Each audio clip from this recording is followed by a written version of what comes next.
Hello everyone, welcome to the third day of EU-India People Summit. I have with me MEP Søren Gade and Simone Filippini, who are going to join us in a conversation about the EU-India values and how we should be engaging in our transnationalism in the coming future after the pandemic. And with this, Simona, I would perhaps give the floor to you.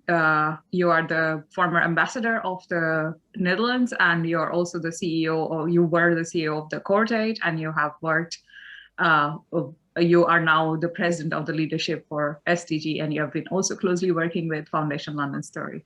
Welcome, yes. Simone. Yeah. Well, thanks so much. And I'm really happy that there is an EU-India People Summit. Because in the end, it's all about us people, right? If we look at the United Nations, it starts with we, the peoples. And I think that we, the peoples, can have a tremendous influence on developments in the world, and we should have it, because we are the ones inheriting the world that our leaders make. And I think we also need to guide and promote and push and encourage our leaders to do the right thing. Mr. Gade, I'm happy and honored to have you on board here in this People's Summit. You are a former, well, you are a Danish politician, you're a former defense minister of Denmark. And it's a real honor to have you here. You're going to, you're leading the EU-India Business Council relationships. You're a prominent European parliamentarian. And I would love to hear your perspective on the developments in India and the EU-India relationships. I would like to invite you to take the floor, and then we will engage in a kind of fireplace conversation, getting a little bit more in depth on some of the issues you put on the table. Please, the floor is all yours.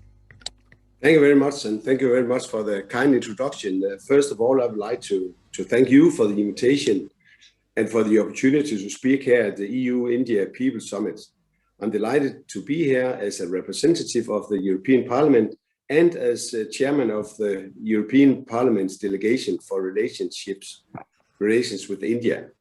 There's no doubt that the corona epidemic has turned many things upside down. We all have to face and adapt the new reality the pandemic has brought to all of us. There's not a better moment to take stock of where we stand.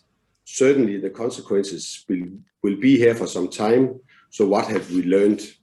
This is the most serious health emergency humanity has had to face for decades, and there are no easy and fast solutions to address this issue. Socially, economically, and politically, we will see some eager to share simple assessments and simple solutions, but it will take more than that, and it will take time, and hopefully we will also be willing to learn the lessons. Now, the news we have received the last week from India these days is heartbreaking.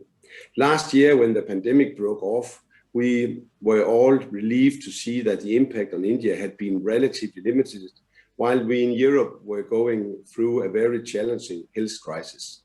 Now we see the tragedy unfolding in India while we are here discussing. It is a difficult moment.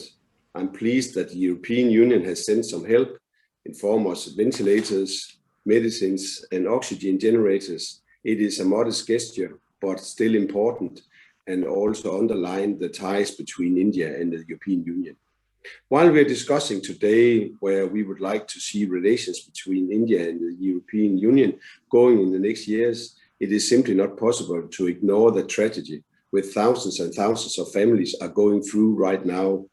The current emergency is, rightly so, the most important priority for the government of India at this moment, and it must be for us what we can do more to help. What a tragedy of such magnitude going on in India at the moment. It might look frivolous to change ideas on post-COVID world and on post-COVID relation between India and the EU. But despite all the suffering, it is important we learn from the current situation and draw some conclusions for the future. My thoughts and prayers these days, they go to the people of India. For me personally, learning the lessons is crucial, but we should allow ourselves to reach the right conclusions. A wrong conclusion would be to go back to more protectionism on a global scale. I do not stand for that, and I can say that the European Union as such certainly does not stand for that. Global trade has, as no other instrument, led to an increase in living standards for all in the past decades and will be one of the main drivers of much needed growth for all of us, both in India and the European Union. But not any type of trade and economic growth, and there is where the lessons come in. We have a unique opportunity to make sure that our global trade helps sustainable development, that protecting the environment no longer stand in contradiction with growth and trade, and that appropriate working conditions are provided for everyone. It is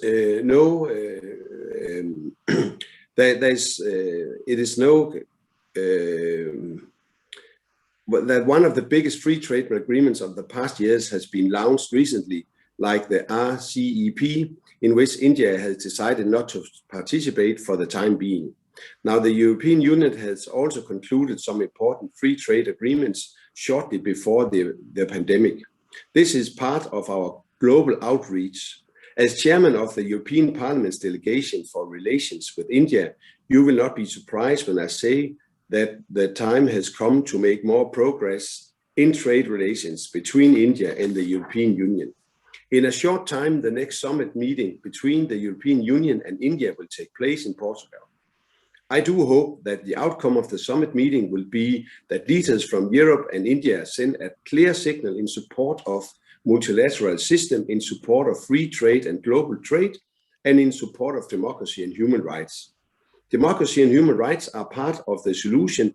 This is not just a statement you would expect me to say as a politician. We know we have embarked on a systematic competition with nations that have very different views on human rights. Therefore, cooperation among liberal democracies as the European Union and India will become a very real necessity. The EU and India has recognized that more than ever, we will need to cooperate to get things done. But this also applies to countries that do not share our fundamental values.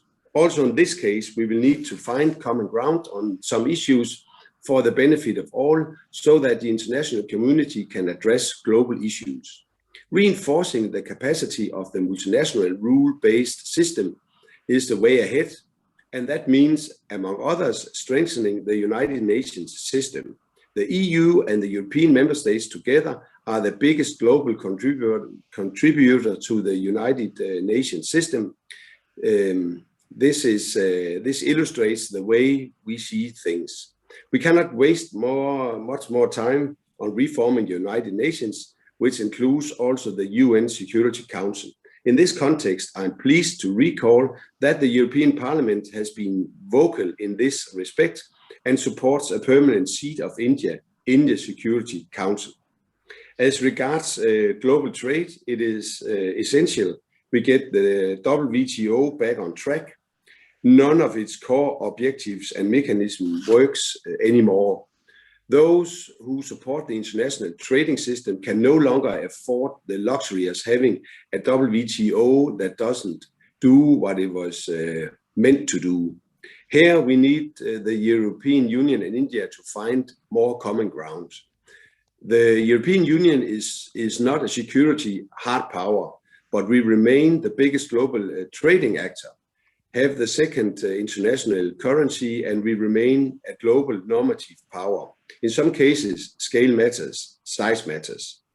If there is one lesson we have learned in Europe in the past month, it is that we need to be more assertive in pursuing our interests, which in most cases, as a supporter of free trade and fair trade and universal human rights, will be in the line with those of India and other liberal democracies. A more assertive EU, one that assumes its economic and normative global weight, is good for the international system and will be good for India. In the same vein, we welcome the increasing international weight and presence of India as we both share fundamental values. Our cooperation is essential for the rule-based multilateral system. The global disruptions created by the pandemic have been tough, and the human cost has been devastating. We need to address the shortcomings of the multilateral system, and needless to say, we need to make sure that everybody gets access to the vaccine. There will be no global recovery without vaccination. We need to make sure that the vaccines become a global good. Let me conclude with the following. Say, if you want to go far, go with others. With increasing tension among global players in view on the systematic competition, we need like-minded liberal democracies to cooperate more than ever. Relations with India has always been of great interest to me. Therefore, I was really honored earlier this year when I was given the opportunity to be chairman of the European Indian Business Council in Brussels. When I took the task of becoming the chairman of the European Parliament's delegation to India, I had a few primary objectives. These objectives are the same I had in mind when humbly accepting the offer of becoming chairman of the Business Council. And let me just briefly mention 3 points that in my points of view are important for creating a better relationship between India and the European Union. Firstly, I believe we have to unleash the potential there is for more trade between India and the European Union. The European Union is India's largest trading partner, but India is only EU's 10th largest trading partner. Herein lies a huge potential, and it's a shame that EU does not trade more with India. The country and in its markets is huge, and its potential is just waiting to be explored by our companies. Furthermore, India is a reliable trading partner, conducting rule-based trading. Lastly, and most important, when we in EU takes our business to third countries, we most favor democracies. This is why I regret on a personal level that there has been a much bigger focus on trading with China than there has been on trading with India. Secondly, India is an important strategic partner to the European Union.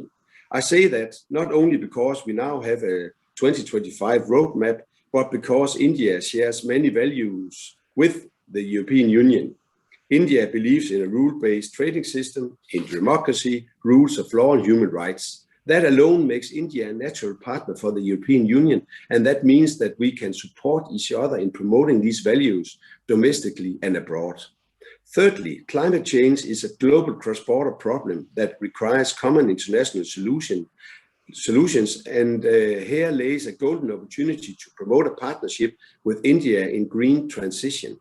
When it comes to green transition, India naturally has a huge impact on global emissions. India produces many of the goods that the rest of the world relies on, and the sheer size of the Indian population means that we need to work closely together with India to achieve a climate neutral economy. Therefore, a partnership with the European Union and India in this field is very important. Only if we come together to develop the tools needed for green transition, it can happen whilst also boosting the economy rather than making people jobless. The European Union recognizes this opportunity that lies in a better relationship with India, and I can assure you that in my role as chairman of the European Parliament's delegation to India and as chairman of the European Union Indian Business Council, I'm working to fulfill them every day. Thank you very much for listening. Thanks so much.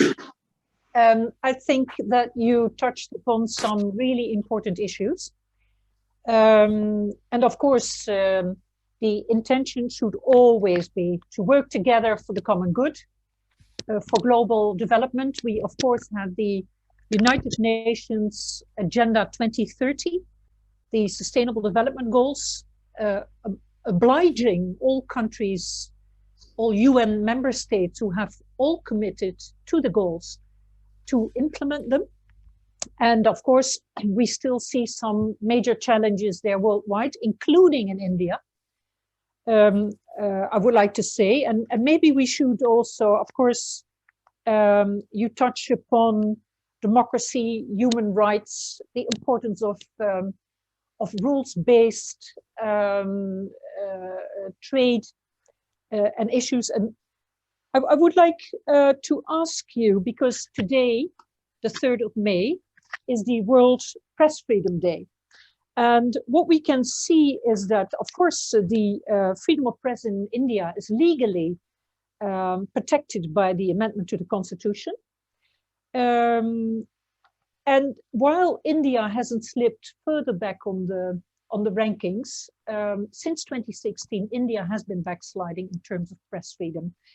And it's now ranked on a number 142 out of 180 countries, which is not particularly good position.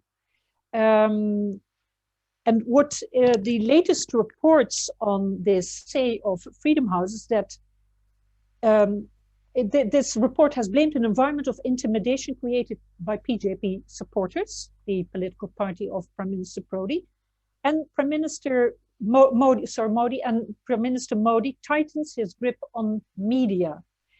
And there's a coordinated hate campaign waged on social networks against journalists, for example, particularly violent when the targets are women. So if we look at this, how do you look at this in the context of what you just said, and also knowing that if you look at democracy indices, you see the same development. India backsliding in terms of being an open and full democracy. Some even say that it is hardly a democracy anymore, that there's this huge grip on media, on people's freedoms, people are being incarcerated. So I would really like to hear your perspective on this, and also how you look at this in the context of EU-India relationship. So what role should human rights, democracy, ecological, social, and people's sustainability play in that relationship? Thank you very much for bringing it up. Of course, this is a very important topic, and sometimes it can also be hard to discuss. And let me start in another place. In Europe, we have a lot of trade and agreements with China. Now, I think we can agree that China is not, they're not winning a gold medal on these issues. Rather, not among something about democracy or a free press. Having said that, we still do everything we can to promote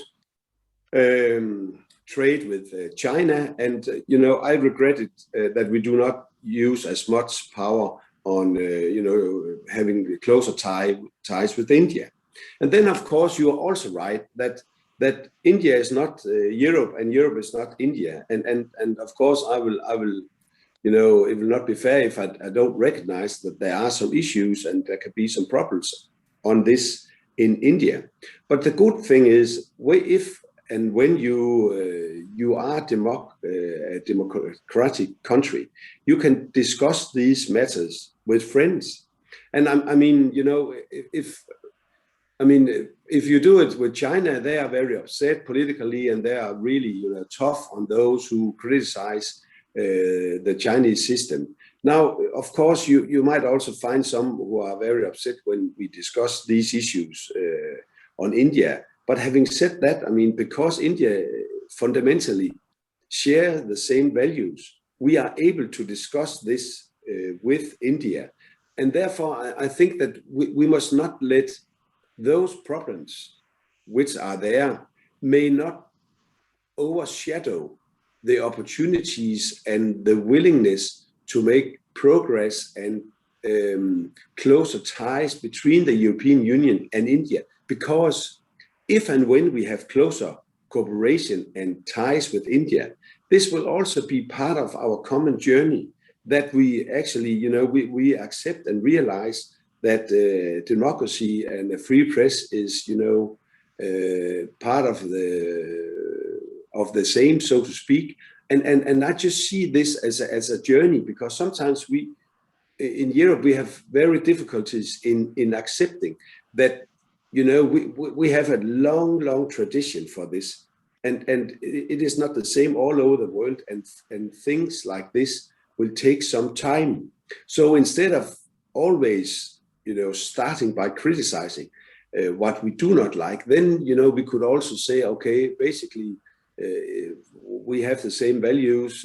We want closer cooperation, and then as among friends, we can discuss those issues we see as problems, and not to let them take the whole picture, so to speak. I hope you. No, I see your point.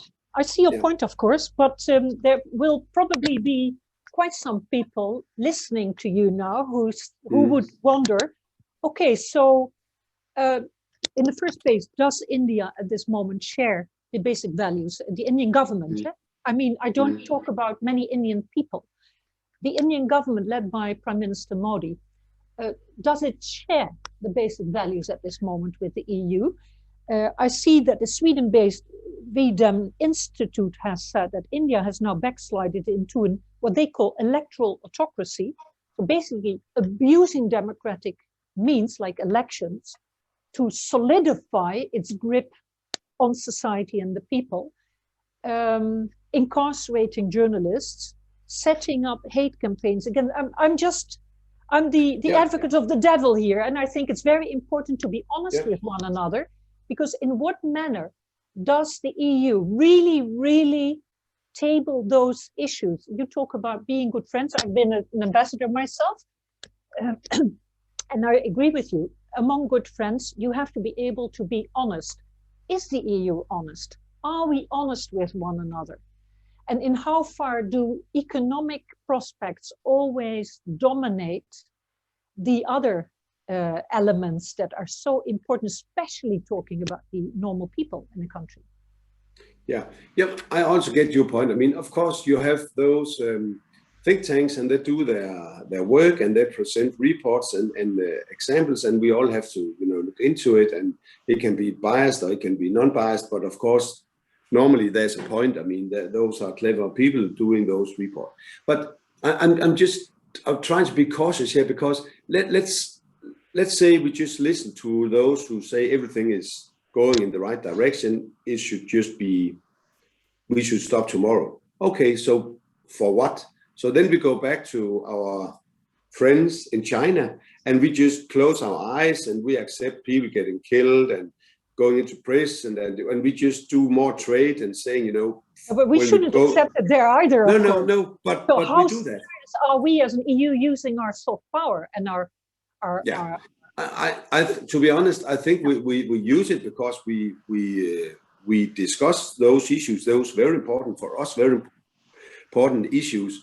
As you rightly said, we are what you call a soft power. So so we put it on the table and we put it into agreements. But I'm just saying that yes, we should try to influence, going in the right direction, and also pinpoint, what we don't like or what we see as going in the wrong direction. But it must never ever be, I mean, it will not overshadow the political idea of having closer ties, because rightfully India is a democracy. And then you can say, but it's not our way of democracy. I agree on that, but it is, for me, it is closer to my heart than the Chinese system.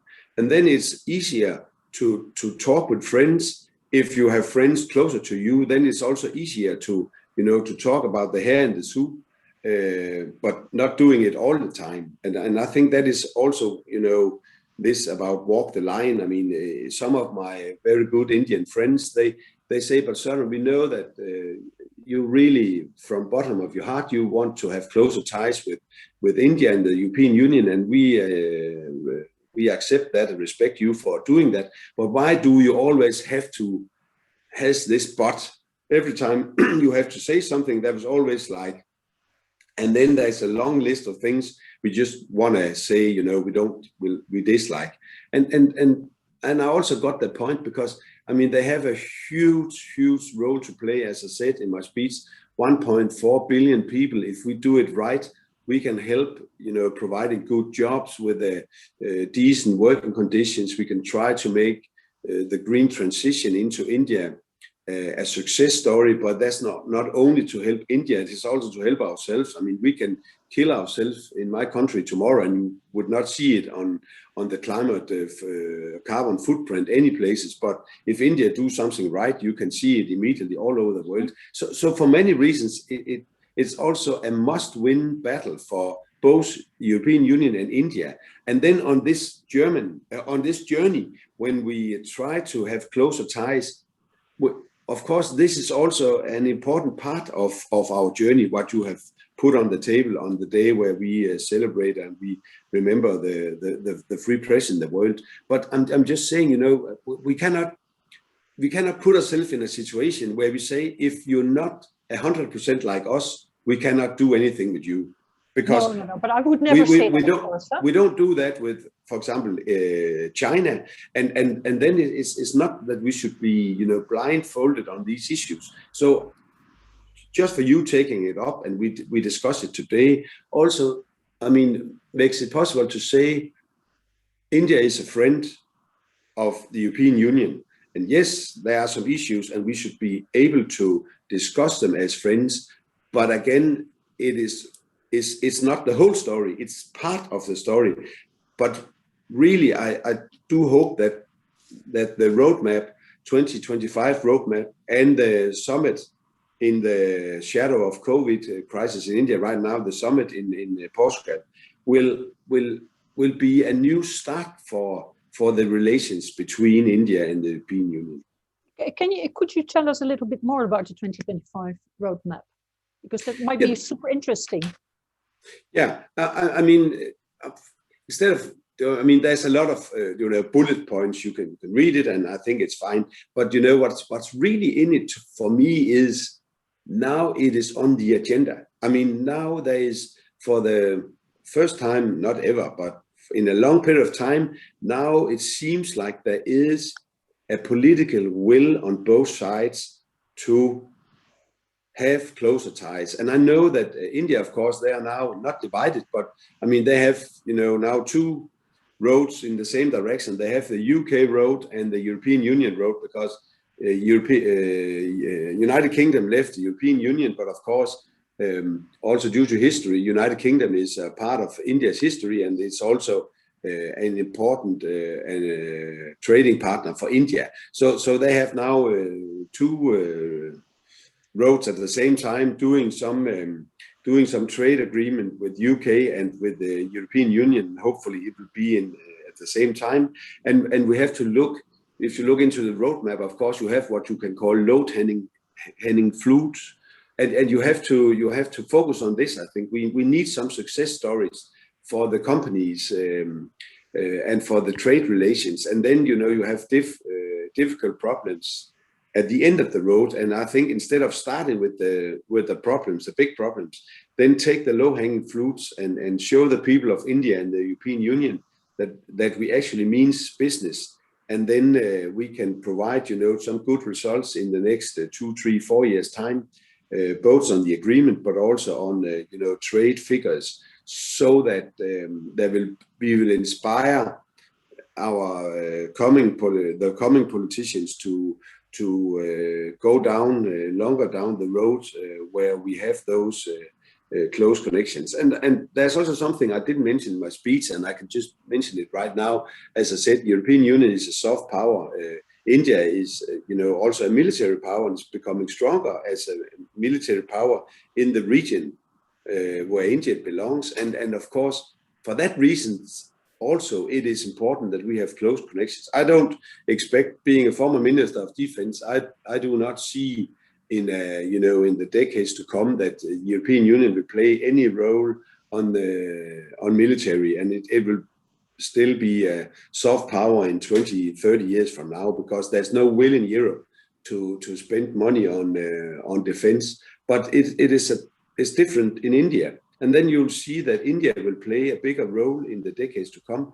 And to be frank with you and honest with you, I mean, I think we should keep India close to as a partner, not only for trade reasons, but also for military reasons. I mean, democracies around the world must be will stick together, and those boys with the biggest stick, I mean, at the end of the day, they decide more than those boys with no stick in their hand. And India, they have a stick, and it will become bigger. Okay, so maybe if you could tell us a little bit about the low-hanging fruits first, and then my second point would be tying into your point about the military might of India developing. So in 2019, India was the second biggest arms importer worldwide, and the third in total military spending worldwide. And the Center of European Reform, that's a think tank devoted to making the European Union work better and strengthening its role in the world. So basically it's an ally in your efforts to do the same thing on a different perspective. They say that the European Union's poorly coordinated arms export policy is undermining Europe's security, foreign policy and its defense industry. It should have three aims and properly implemented: so arms control, targeted arms exports to allies and countries that share our security challenges, and supporting the development of European military technology. But at this moment, because defense is being considered a matter of national sovereignty, the common position is not implemented or enforced at the EU level. Consequence, the UK is, for example, a large arms exporter to India.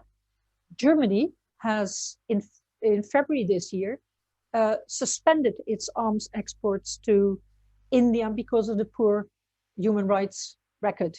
So maybe first, if you could say something about the low-hanging fruits, and then reacting on this point and how you look at this, because of course you're also the EU-India Business Council chair.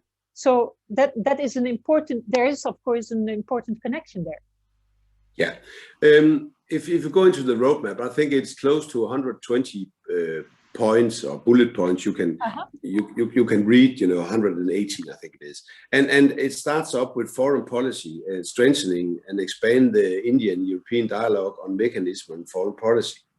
And of course, that's a statement, and you're absolutely right that the devil lies in the detail, and what they have done in Germany, I mean, that is the German government's decision whether to suspend or not their military cooperation or selling military goods to India. But I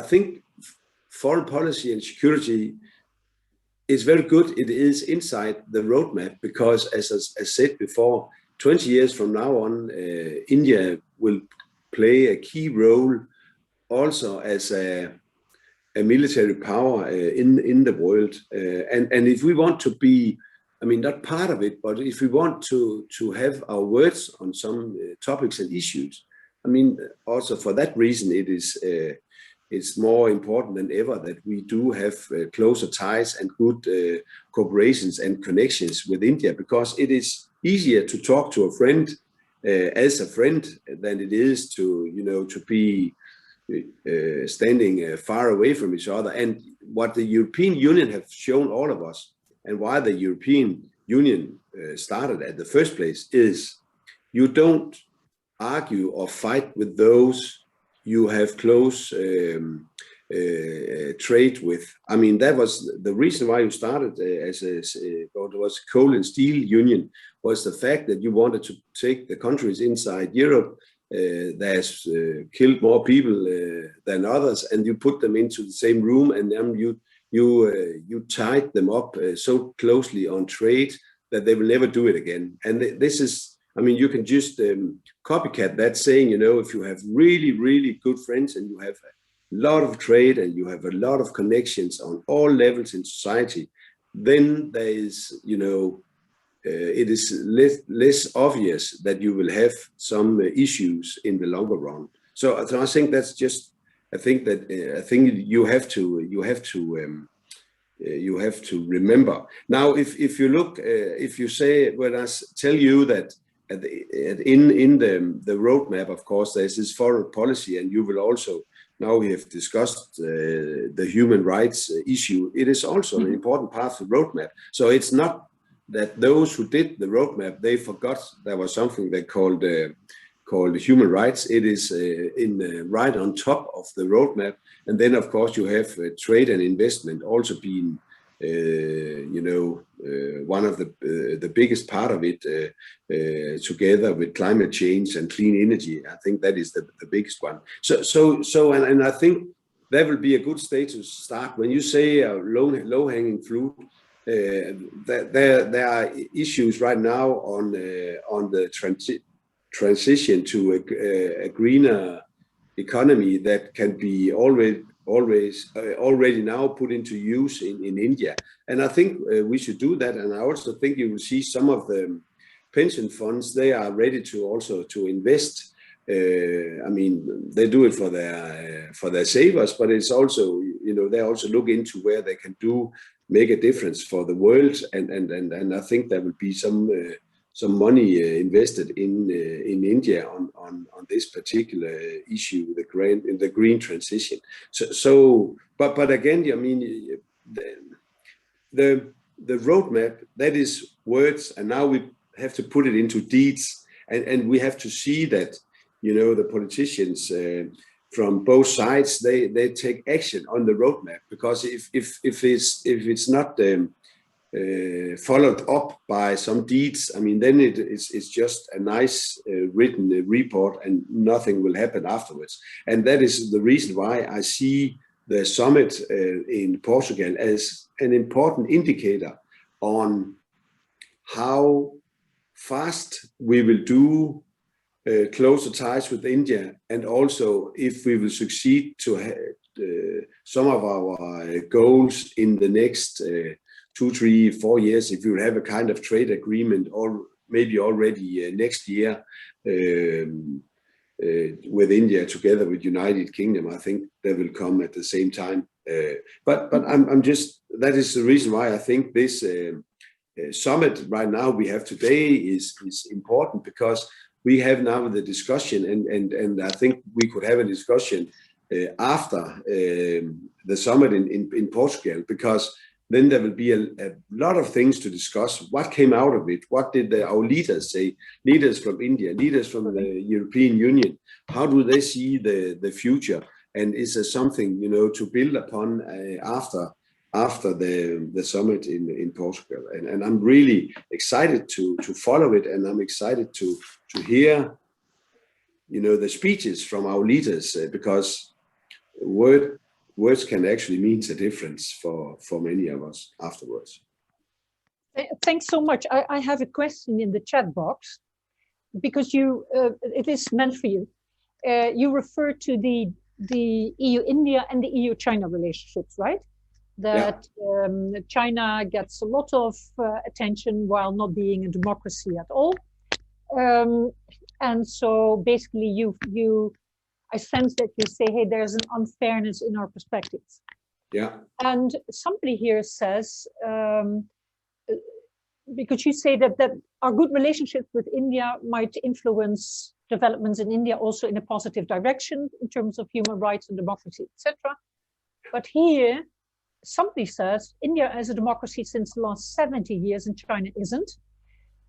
Strong EU-China economic ties haven't shown any improvements in terms of democratic credentials of China.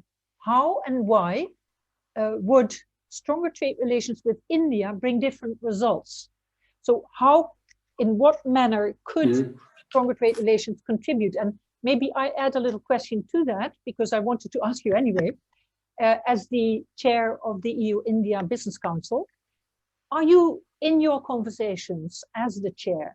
This is an important institution, right? So are you bringing in those concerns about democracy, human rights, and also inclusive development? Because the inequality in India is rampant. And we all know that India is, of course, a very talented middle class, which is doing super well. But there also are hundreds of millions of people in India who live in abject poverty and are excluded from dignified development and life. So could you tell us a little, could you go into this issue a little bit for us? Yeah. I mean, I have, if you take my hat as chairman of the European Indian Business Council, this is about, promoting trade ties between the European Union and India. And I don't see that platform as the platform where I do those political issues. Not that they are not there. I'll be back to it in a few seconds. But let's say the European Indian Business Council, it will, you know, after the summit, and we take the roadmap, and there will come as resolution coming out. Our leaders from Europe and India, they will put up a statement, and we will do in the Business Council, we will do everything to fulfill and those goals put up in the roadmap and told by our leaders, put into paper. Now we work for a trade agreement maybe next year or the year after. So that is, you know, being in the Business Council. Then I am chairman of the European Parliament relationship with European Union and India, and in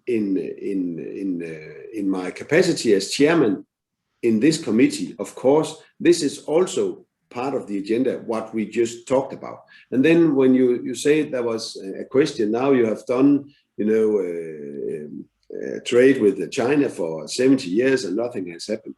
No, because it's not a democracy, and we have not. I mean, to be honest, did we put not enough pressure on China? I mean, where we start with India is a complete different situation, because there is elections in India, and we have the dialogue on those issues. I mean, it's not like you cannot talk with politicians in India on these issues. You can do that. We do that. European Parliament does it. Make report, and there's a discussion. It will also be part of the summit in Portugal. Now you can't do that in China, and you can you know, from yourself, when you are a diplomat, you know, you could see some countries, they said something, you know, not in line with the leadership in China, and they punished, you know, maybe one country or another country, and then suddenly other countries, they just shut up immediately because they didn't want to be part of revenge from the Chinese government or the Chinese companies. We don't have that with India. So I just want to repeat what I've said.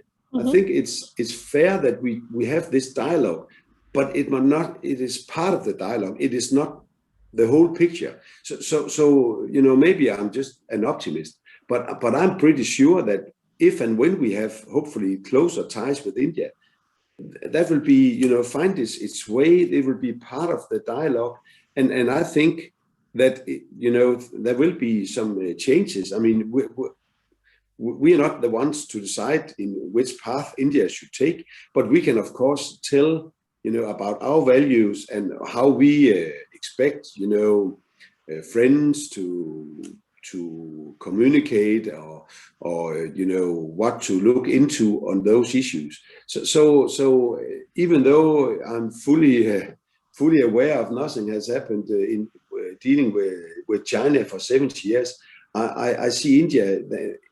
They are a complete other place. I mean, I'm not saying everything is good, and I'd also read some of those reports you mentioned in your intervention. But I'm just, I mean, I know some, I mean, Indian politicians, businessmen and women, and I see them being in a complete other place than I've traveled a lot in China in my former life as CEO of the Danish Food and Agricultural Council.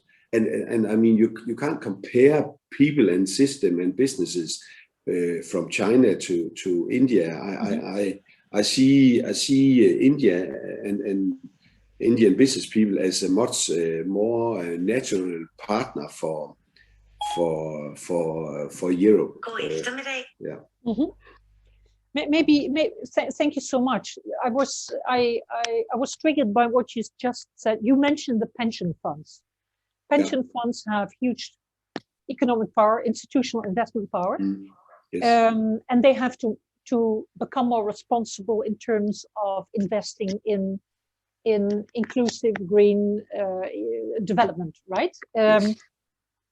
So in that sense, things can work two ways, because the European Union post-COVID wants to have a strong Green Deal. We want to invest in people. We want to invest in a green economy, circular economy. And of course, we would love, as you just said, work together with India on those issues. Innovation in terms of getting to a greener and more sustainable environment and climate. Yeah. And so how, because the European India Business Council, of course, I suppose you have also contacts with the pension funds, include them in discussions. So are you having conversations on these issues to promote their responsible behavior in terms of investments? In the roadmap, there is some sentences and some statements on development banks and investment banks from both sides. And, you know, so that's not very concrete, so to speak. I mean, but I think it is, you know, to realize that there will be some kind of public money and public incentive to do those investments. And then, you know, because the pension funds, they have also their own legislations in the different member countries in the European Union. But everything you said on the responsibilities for those pension funds, because they have such a huge amount of money, is absolutely right. I mean, you have the discussion whether they can invest in tobacco companies, into you know, arms companies. They have to do it, you know, in a political correct manner, so to speak. And you know, you can hear those words with different voices in different countries in Europe. But there's no doubt that what you have said, they have to do it responsible, and they have to, you know, invest in something that makes the world a better place, if I may say so. And of course, when I've just said in my speech that India is a, you know, reliable trading partner, believing in a rule-based trading system, of course there is opportunities for those pension funds to look into India, because they do not have to, you know, be afraid of their investment, that the government will take a hostile takeover the day after they invested their money. Or, of course, there is a lot of issues to be solved and discussed, but I see it as one of the ways.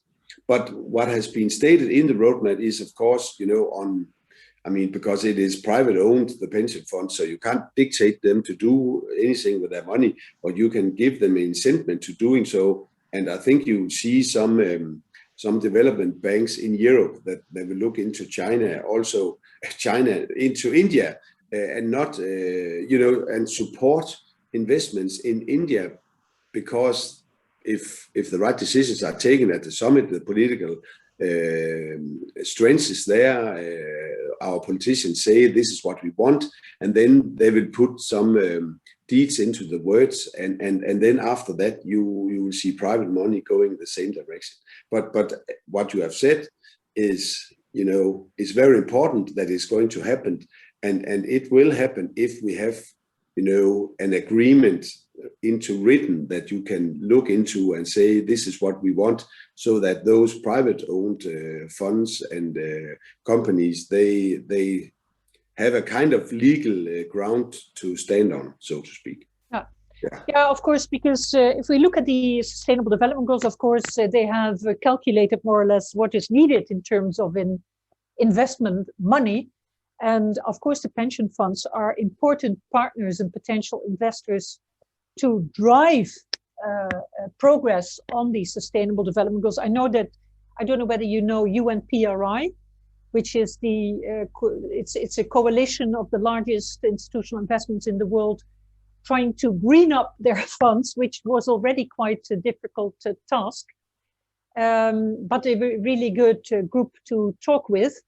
And I know that even a little bit of greening of their portfolios already made for quite some challenge. So it might be super interesting to work together with them to see whether you can promote more progress on that agenda, and basically use their leveraging power to increase the velocity of in green investments with India.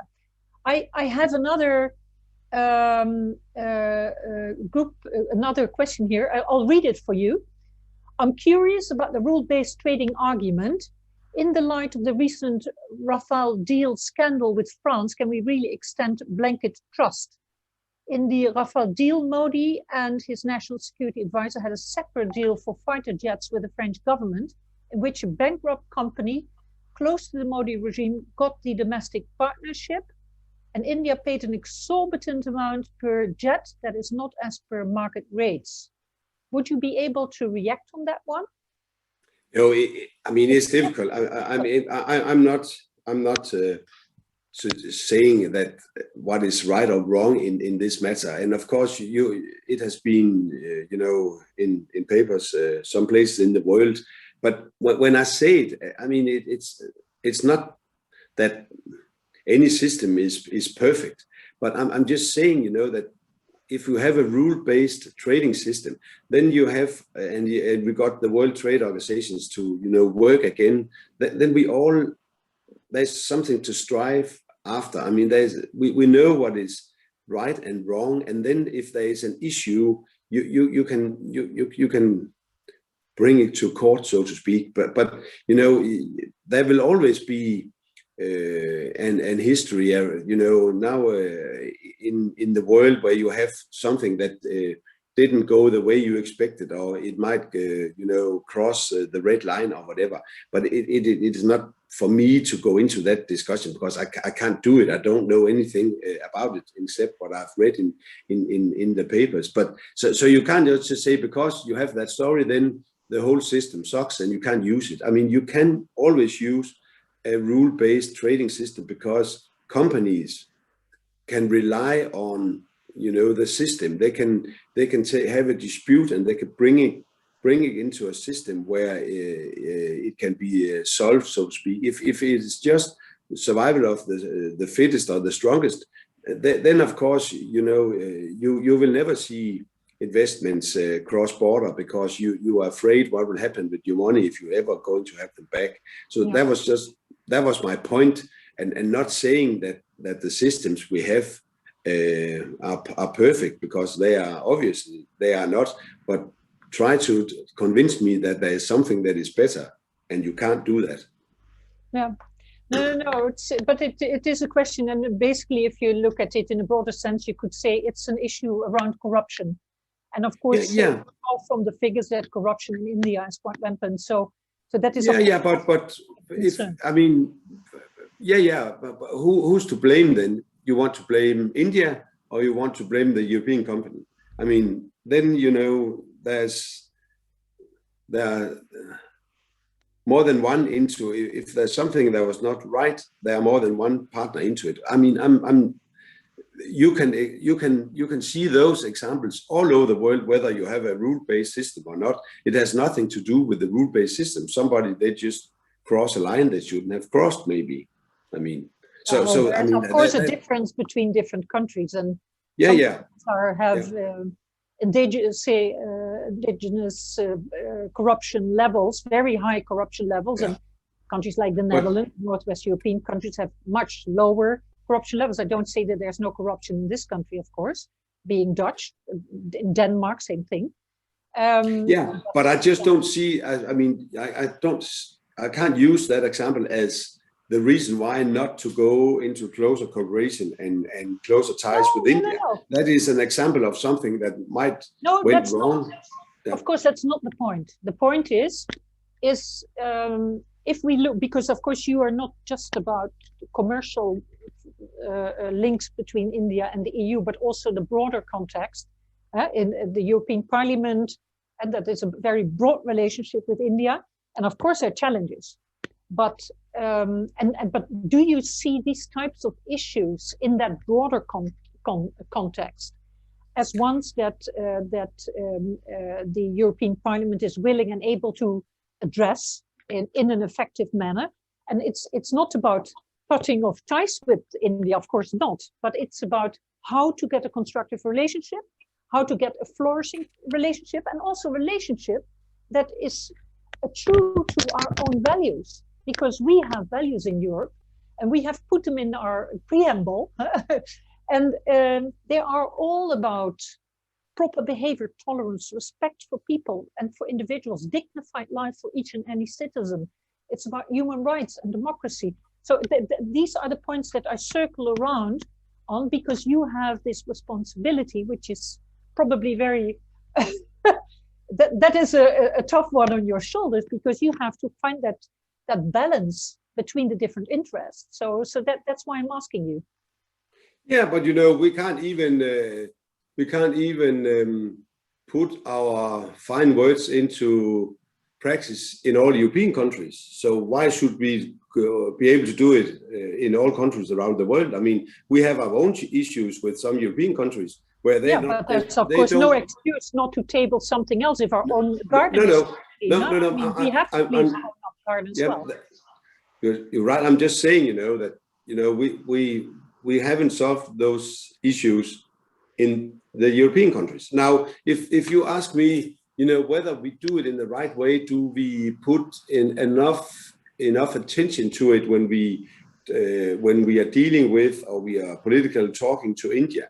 Then if you ask me, I would say yes. And then you can find some other groups in the parliament, they will say no. And you will find some that will say it's too much on the agenda. So because you will never be able to embrace all 705 MEPs on this issue, because some are very critical towards India, some are very positive, and some say, you know, we have to do, the middle of the road, saying, you know, yes, we will promote closer ties with India. Yes, we will also put this issue on the table when we have political discussions. It should be part of the dialogue among friends, but we should do it in a way that is not, you know, taking the whole picture, but it's part of the picture and part of our friendship. And I am in the middle, so to speak, because I do believe in progress. I do believe in progress also in India. I do believe that the dialogue-based cooperation is the best, and I'm sure that we can find this middle of the road approach both in India and in Europe, so that this will be part of the dialogue, and also so that people believe me, both in India and in Europe, that it is part of the dialogue, and we can learn from the past, and as I said, we are soft power, and of course we have strong values, and in many ways, you know, we consider ourselves in Europe like, at least a lot of people think that, you know, that's the best values or the real values, and I think it's fair to convince others, but sometimes, you know, other people can also have a point to make. So that is the reason why I see this as an ongoing process. But I really have also to say something there, because of course it's not just us being convinced about certain values, but these are values that all countries in the world have agreed upon. And so we have human rights agreements, we have binding agreements of countries in the UN and other contexts, where we have all committed to living up to human rights and certain values. So it's not just that we have a certain hobby horse as European countries, but it's really important, because it's also about our own survival in the end as Europeans, and the way we deal with our populations. And in some countries within the European Union, of course, some values are under threat. And so we shouldn't deny that. We should address those issues very directly, I think. And so also in the context of our relationships with other nations, it's important to stand straight for who we are and what we stand for. I mean, and otherwise we are not credible as a European Union. And we can't just give those values away because of economic interests. So we need to strike a good balance. And of course, I see your point there. But I really want also to stress that our human rights values are values for all. It's not just for our own people. It's also for people in other parts of the world who are being suppressed and oppressed, and whose human rights are being abused. I think we have an important role as Europeans to really be very vocal and proper on those rights, defending them for each and every person in the world. But let's take the discussion on the Security Council. I mean, I think it's the right way to make sure that India will have a permanent seat in the Security Council. And what will happen if you give a huge democracy as India more responsibility from the world? Will it promote the right values inside India, or will it go the opposite? And I'm pretty sure that showing trust in India and recognizing that 1.4 billion people of the world should be heard in the Security Council. I think that if we go that direction, it will also have a positive effect on those issues you have raised today, because giving people responsibility normally also have a kind of payoff, because there will be expectations towards India if and when they hopefully get a seat in the permanent. And then we as a European Union should also have a seat in the as a permanent member in the. I think we also should abolish the veto, but that is a different discussion, I'm afraid. Yes. Yeah. So I think it's time for us to close our conversation. I'm very grateful for your participation here today. And I hope that the EU-India Summit will proceed according to your dreams and wishes. I hope also that Prime Minister Modi will be there, because I read that he might not come due to the situation in his country. But still, I really, really hope that the roadmap will flourish and go from paper to practice, from words to reality, and that we as Europeans will stand our ground in defending human rights, democracy, etc., in combination with a fantastic economically flourishing relationship. Thanks a lot, Simone, for moderating this. And if I may take further from here to closing the session today. Thanks a lot, MEP Søren. And I just wanted to add something over here, that human rights values is not just the European value, it's also pretty much the Indian values. And if I may remind you all that it was Hansa Mehta, an Indian woman, who gave the first article its meaning that the human rights are for all humans and not just all men. So with that, this is perhaps something that I can share with you, that India was very much involved in writing of the UDHR articles when we started our own journey as an independent nation.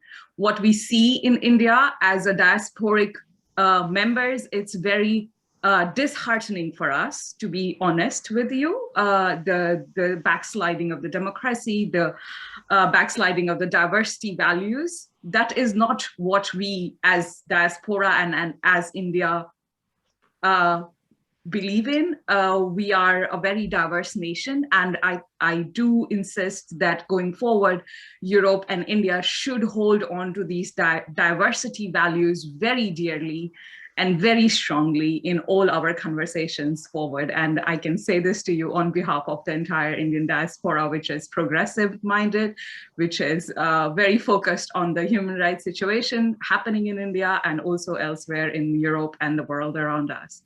So with this, I would like to thank you both for this very interesting conversations. We will be in touch with you, MEP Søren, because we will be making out a people's roadmap as well. And we would like to share our insights from this whole summit that we have done over here for the last 7 days.